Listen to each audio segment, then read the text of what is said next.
Hello दोस्तों, स्वागत है आप सभी का हमारे यूट्यूब चैनल विधिकारी में। दोस्तों, इस वीडियो में हम कार्यक्रम में लिखित अधिनियम अर्थात NIA जिसे कहते हैं निगोशिएबल इंस्ट्रूमेंट एक्ट से संबंधित महत्वपूर्ण MCQs को सॉल्व करेंगे, जो कि आने वाली एग्ज़ाम के लिए बेहद महत्वपूर्ण है। और आप इसे प्रत्येक प्रश्न को हमारे साथ हल कीजिए और निसंदेह ये आपके एग्ज़ाम के पर्पज़ से बहुत महत्वपूर्ण है।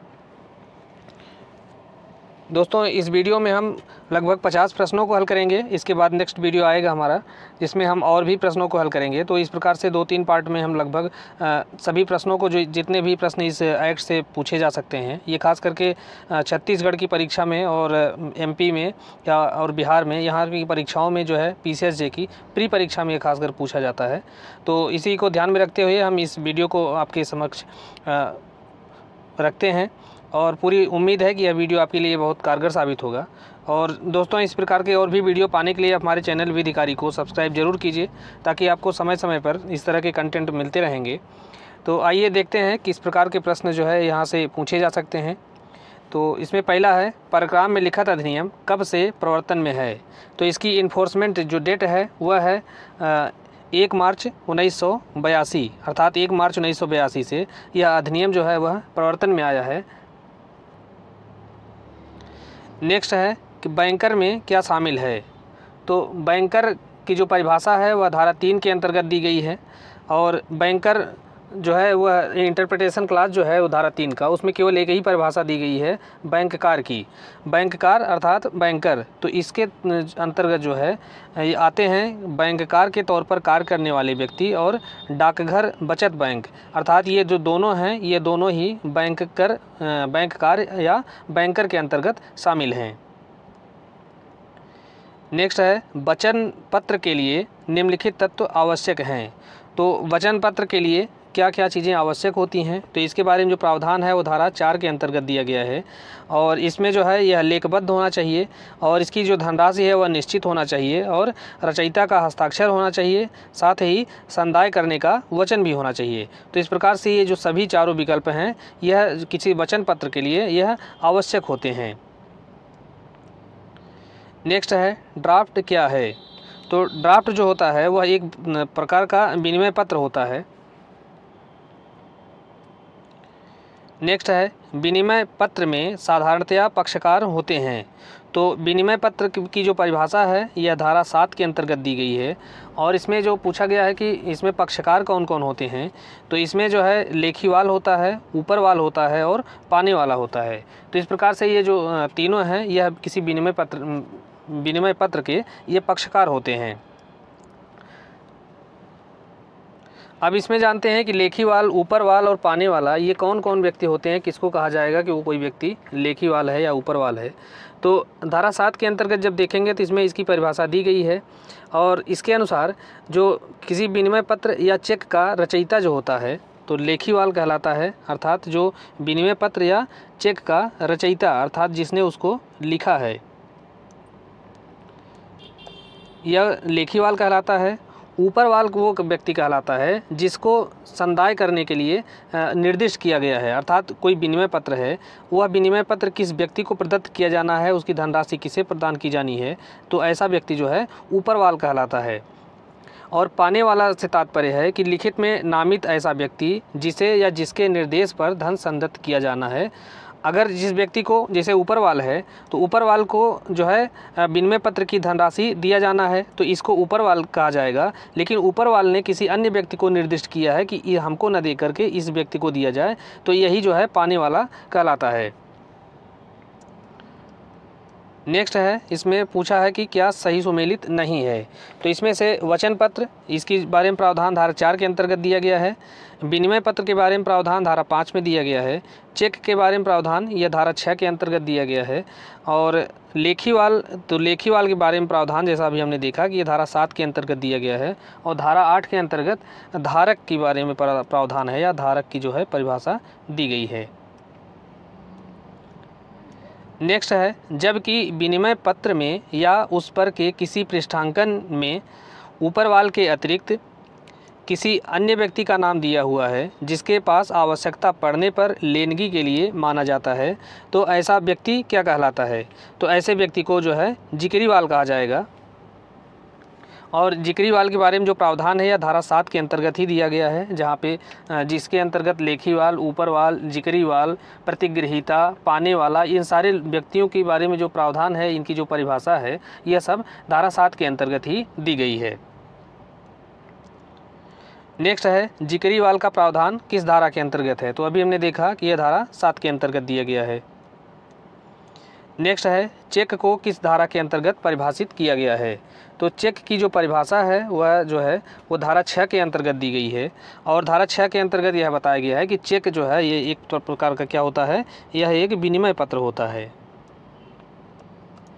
चेक जो है एक तरह का विनिमय पत्र होता है जो कि मांग पर ही देय होता है, मांग पर से अन्यथा यह देय नहीं होता है। नेक्स्ट है निम्नलिखित में से कौन वचन पत्र है।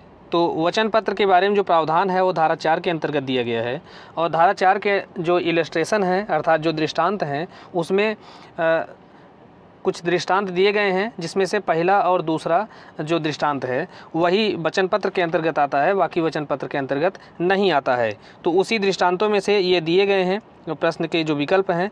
तो इसमें पहला है कि मैं ख को या उसके आदेशानुसार 500 रुपये संदत्त करने का वचन देता हूँ। तो यही जो है अगर लिख करके दिया जाता है तो यही वचन पत्र के अंतर्गत आएगा। बाकी ये दूसरा है कि मैं ख आपका 1000 रुपये का देनदार हूँ, तो ये कोई वचन पत्र नहीं है, और इस तरह से ये केवल पहला ही वचन पत्र के अंतर्गत आता है। और इसके बारे में जो प्रावधान है वो धारा 4 के अंतर्गत दिया गया है, और ये जो पहला विकल्प है यह धारा 4 का ये पहला दृष्टांत ही ये है, इसलिए यह सही है। नेक्स्ट है सम्यक अनुक्रम धारक को किस धारा के अंतर्गत परिभाषित किया गया है। तो सम्यक अनुक्रम धारक की जो परिभाषा है वो धारा 9 के अंतर्गत दी गई है। नेक्स्ट है निरंक पृष्ठांकन क्या कहलाता है।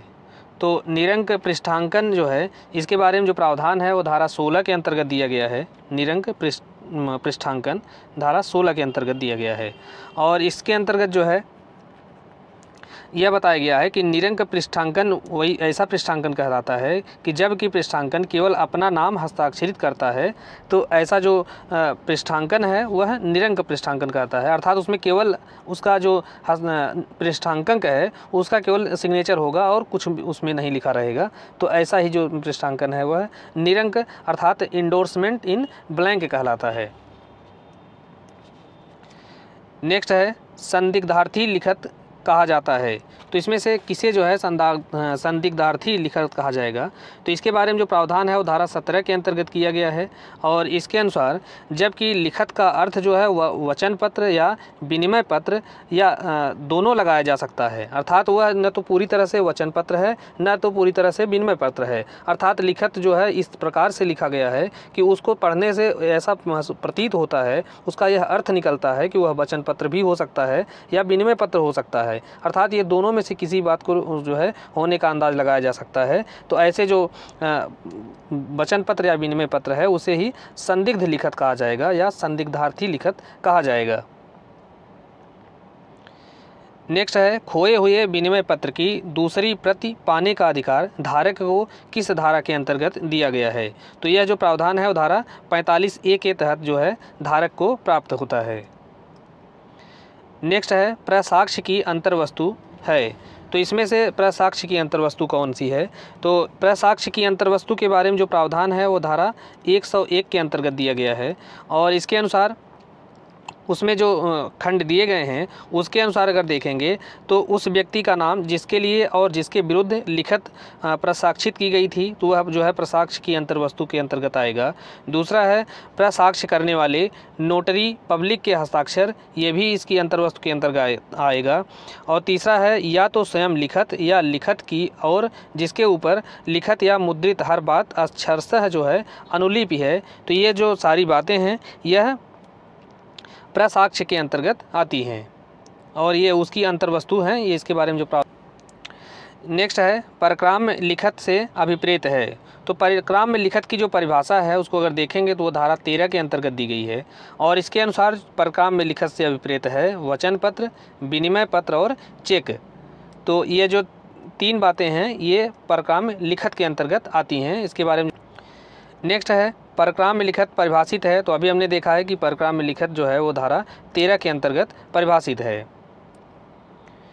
नेक्स्ट है जब कोई वचन पत्र, विनिमय पत्र या चेक किसी व्यक्ति को इस प्रकार अंतरित कर दिया जाता है कि वह उसका धारक बन जाता है तो इसे क्या कहा जाएगा? तो इसे जो है परक्रामण कहा जाएगा। अर्थात ये वचन पत्र, विनिमय पत्र और जो है चेक होते हैं वह परक्राम्य के अंतर्गत आते हैं और यह परक्रामण कहा जाएगा। जो प्रावधान है यह धारा 14 के अंतर्गत दिया गया है परक्रामण के बारे में। नेक्स्ट है परक्राम्य लिखत अधिनियम के अंतर्गत पृष्ठांकन का क्या अर्थ है? तो पृष्ठांकन के बारे में जो प्रावधान है वह जो है धारा 15 के अंतर्गत दिया गया है। पृष्ठांकन धारा 15 के अंतर्गत दिया गया है और इसका जो पृष्ठांकन का अर्थ है वह यह है कि लिखत के पिछली तरफ लिखा जाता है, पहली बात। दूसरी बात है कि यह इस आशय से लिखने से है कि उस लिखत में निहित अधिकार अंतरित कर दिया जाए। तो ये जो दोनों बातें हैं यह पृष्ठांकन का अर्थ होता है। नेक्स्ट है परक्राम्य लिखत का परक्रामण करने के लिए कौन व्यक्ति सक्षम होता है? तो परक्राम्य लिखत का परक्रामण जो है यह धारा 14 के तहत किया जाता है और ये इसे परक्रामण करने के लिए उसका रचयिता, लेखीवाल, पाने वाला या पृष्ठांकिती, इस प्रकार से ये जो चारों व्यक्ति होते हैं यह जो है परक्रामण करने के लिए या निगोशिएशन करने के लिए सक्षम होते हैं। नेक्स्ट है विनिमय पत्र का अनादर किस प्रकार किया जा सकता है? तो विनिमय पत्र का अनादर जो है यह दो प्रकार से किया जा सकता है, पहला अप्रतिग्रहण के द्वारा और दूसरा असंदाय के द्वारा। यह असंदाय है। तो अप्रतिग्रहण के द्वारा जो अनादर किया जाता है उसके बारे में प्रावधान धारा 91 के अंतर्गत दिया गया है और असंदाय के द्वारा अगर कोई अनादर किया जाता है विनिमय पत्र का तो उसके बारे में जो प्रावधान है वो धारा 92 के अंतर्गत दिया गया है। तो इस प्रकार से ए और बी इन दोनों के माध्यम से विनिमय पत्र का अनादर किया जा सकता है। नेक्स्ट है जब लिखत का अप्रतिग्रहण के कारण या संदाय न करने के कारण अनादरित हो जाता है या उसका अनादर हो जाता है तब ऐसी लिखत के धारक लिखत के अनादरित होने की सूचना किसको देंगे? तो ऐसे जो अनादरित होने की सूचना जो है धारक के द्वारा सभी पक्षकारों को दी जाएगी और इसके बारे में जो प्रावधान है वो धारा 93 के अंतर्गत दिया गया है। नेक्स्ट है अनादर की सूचना देने की रीति यह किस धारा के अंतर्गत दी गई है? तो अनादर की जो सूचना है वह धारा 93 के अंतर्गत दिया जाता है, लेकिन इसकी रीति क्या होगी, अर्थात यह किस रीति से या किस प्रकार से यह जो सूचना है वह दी जाएगी। तो इसकी जो रीति है वह धारा 94 के अंतर्गत दी गई है और 94 के अंतर्गत यह बताया गया है कि जो सूचना दी जाएगी वह प्राधिकृत अभिकर्ता को दी जाएगी और जहां ऐसा व्यक्ति मर जाता है तो ऐसी स्थिति में उसके विधिक प्रतिनिधि को मौखिक रूप से या लिखित रूप से दी जाएगी। नेक्स्ट है अनादर की सूचना दी जाती है, तो फिर से वही प्रश्न है, अनादर की सूचना जो है इसके बारे में जो प्रावधान है यह धारा 93 के अंतर्गत दिया गया है और सूचना दिए जाने की रीति जो है वह 94 के अंतर्गत दी गई है। नेक्स्ट है अनादर की सूचना दी जाएगी, तो यह किस प्रकार से दी जाएगी? तो अभी हमने देखा कि इसकी जो रीति है वो धारा 94 के अंतर्गत दिया गया है और उसमें यह बताया गया है कि यह लिखित हो सकती है या मौखिक रूप में हो सकती है। नेक्स्ट है जिस व्यक्ति को अनादर की सूचना दी जानी है ऐसी सूचना दी जाएगी, तो ऐसी सूचना जो है वह किसको दी जाएगी या किस प्रकार से दी जाएगी? तो धारा 94 में भी हमने देखा कि वो जो है सूचना उसके प्राधिकृत अभिकर्ता को दी जाएगी, अर्थात जो अथराइज्ड एजेंट होगा उसको दी जाएगी और उसकी मृत्यु की दशा में विधिक प्रतिनिधि को दी जाएगी और अगर वह दिवालिया हो जाता है तो ऐसी स्थिति में उसके समनुदेशिती को दी जाएगी। तो इन सब के बारे में जो प्रावधान है वो धारा 94 के अंतर्गत दिया गया है। तो इस प्रकार से इस तीन जो रीतियां हैं इस सभी रीति से जो है अनादर की सूचना दी जा सकती है। नेक्स्ट है निम्न कथनों में से कौन सा कथन असत्य है, अर्थात कौन सा कथन जो है वह सही नहीं है? तो पहला है अनादर की सूचना डाक के द्वारा ठीक पते पर भेजी जाती है और वह गलत जगह चली जाती है, तो ऐसी गलत जगह चली जाने पर वह जो सूचना है वह अविधिमान्य हो जाएगी। तो यही जो कथन है यह सही नहीं है क्योंकि इसके बारे में जो धारा 94 के अंतर्गत ही प्रावधान नहीं दिया गया है। और नेक्स्ट देखते हैं आगे दूसरा है कि जबकि वह पक्षकार जिसे सूचना दी गई है वह मर जाता है, किंतु सूचना भेजने वाले पक्षकार को उसकी मृत्यु की जानकारी नहीं है, तब वह सूचना पर्याप्त है। तो यह जो कथन है वह धारा 97 के अंतर्गत आता है, इसलिए वह कथन सही है। दूसरा है अनादर की सूचना लिखित या मौखिक रूप में हो सकती है, ये कथन भी सही है। इसके बारे में जो प्रावधान है धारा 94 के अंतर्गत दिया गया है। और तीसरा है अनादर की कोई सूचना तब आवश्यक नहीं है जबकि उसके हकदार पक्षकार को उसके दिए जाने से अवमुक्ति दे दी गई है। तो यह कथन भी सही है और इसके बारे में जो प्रावधान है वो धारा 98 के अंतर्गत दिया गया है। तो इस प्रकार से जो पहला विकल्प है वही सही नहीं है, बाकी ये जो तीनों हैं ये सही हैं। नेक्स्ट है अनादर की सूचना देना कब आवश्यक नहीं है। तो इसके बारे में जो प्रावधान है यह जो है धारा 98 के अंतर्गत दिया गया है। 98 के अंतर्गत ये बताया गया है कि अनादर की सूचना देना कब आवश्यक नहीं है। तो इसमें पहला है कि जब कोई वचन पत्र जो है वह परक्राम में नहीं है, तो यहाँ पे सूचना देना आवश्यक नहीं है। और इसके बारे में जो प्रावधान है धारा 98 के उपधारा F के अंतर्गत दिया गया है। और दूसरा है जब सूचना पाने का हकदार व्यक्ति ऐसी सूचना से अभिमुक्ति दे देता है तो ऐसी स्थिति में भी वो जो है सूचना देना आवश्यक नहीं है।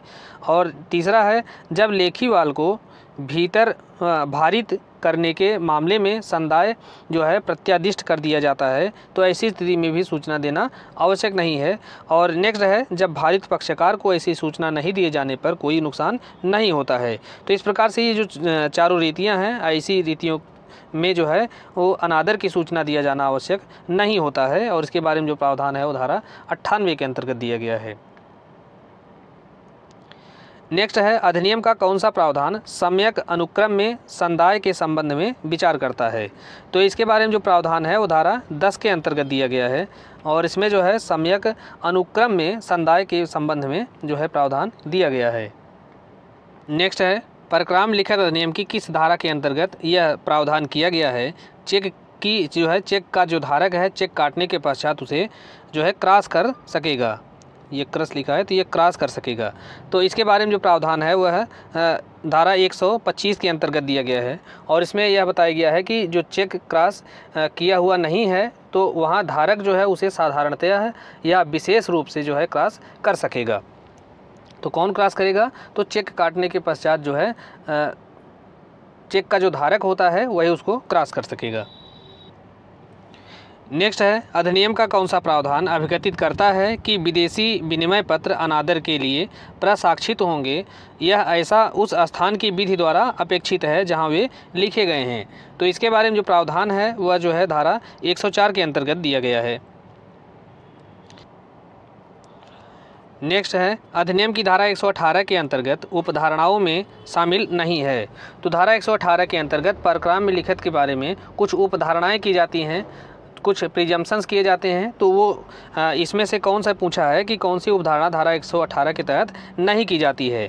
तो इसमें से जो पहला है चेक के धारक ने यह किसी ऋण अथवा अन्य दायित्व के उन्मोचन के लिए प्राप्त किया है, तो ऐसी जो उपधारणा है वह धारा 118 के तहत नहीं की जाती है। बाकी प्रतिग्रहण के समय के बारे में उपधारणा, तारीख के बारे में उपधारणा और पृष्ठांकनों के क्रम के बारे में जो उपधारणा है यह धारा 118 के तहत की जाती है। लेकिन चेक के धारक ने वह किसी ऋण अथवा अन्य दायित्व के उन्मोचन के लिए कि उसे प्राप्त किया है, तो ऐसी कोई उपधारणा जो है 118 के तहत नहीं की जाती है। नेक्स्ट है अधिनियम के अंतर्गत प्रसाक्ष्य जिसे प्रोटेस्ट कहा जाता है, तो इसकी अंतर्वस्तु किस धारा के अंतर्गत दी गई है। तो प्रसाक्ष्य की अंतर्वस्तु जो है यह धारा 101 के अंतर्गत दी गई है। नेक्स्ट है प्रसाक्ष्य को किस धारा के अंतर्गत परिभाषित किया गया है। तो प्रसाक्ष्य की जो परिभाषा है वह धारा 100 के अंतर्गत दी गई है, और जबकि इसकी अंतर्वस्तुओं के बारे में जो प्रावधान है वह धारा 101 के अंतर्गत बताया गया है। तो परिभाषा पूछा है तो परिभाषा धारा 100 के अंतर्गत दी गई है। और प्रसाक्ष्य को इंग्लिश में जो है प्रोटेस्ट कहा जाता है। नेक्स्ट है नोटरी पब्लिक से वचन पत्र या विनिमय पत्र को प्रमाणित और टिप्पणित कराया जाता है। तो कब यह ऐसा जो है टिप्पण कराया जाता है। तो इसके बारे में जो प्रावधान है वह धारा 99 के अंतर्गत अर्थात 99 के अंतर्गत दिया गया है टिप्पण अर्थात नोटिंग के बारे में। और इसमें यह बताया गया है कि जो वचन पत्र या विनिमय पत्र अप्रतिग्रहण द्वारा या असंदाय द्वारा अनादरित हो गया है, तब जो धारक है ऐसे अनादर का टिप्पण जो है नोटरी पब्लिक से करा सकता है। तो इसमें देखते हैं विकल्प क्या किया दिया है कि जब वह असंदाय द्वारा अनादरित हो जाता है, दूसरा है जब वह अप्रतिग्रहण द्वारा अनादरित हो जाता है। तो इस प्रकार से ये जो दोनों रीतियां हैं, इन दोनों प्रकार से जब वह अनादरित हो जाता है तो उसे जो है नोटरी पब्लिक से उस पर जो है टिप्पणी कराई जा सकेगी। इसके बारे में जो प्रावधान है वह 99 के अंतर्गत दिया गया है। नेक्स्ट है अधिनियम की धारा 117 सी के अंतर्गत चेक के अनादर होने पर लेखीवाल शोध्य रकम पर धारक को ब्याज देगा। तो वह जो ब्याज है वह कितना दिया जाएगा, तो यह जो ब्याज होगा 18% प्रतिवर्ष के हिसाब से दिया जाएगा। है परक्राम में लिखत के बारे में उपधारणाएं जो है वह किस धारा के तहत की जाती हैं। तो ऐसी जो उपधारणाएं हैं, अभी हमने देखा कि परक्राम में लिखत के बारे में जो उपधारणाएं हैं वो कौन कौन सी उपधारणाएं होगी, उनके बारे में जो प्रावधान है वह धारा 118 के अंतर्गत दिया गया है। नेक्स्ट है टिप्पण अर्थात नोटिंग कब आवश्यक नहीं है।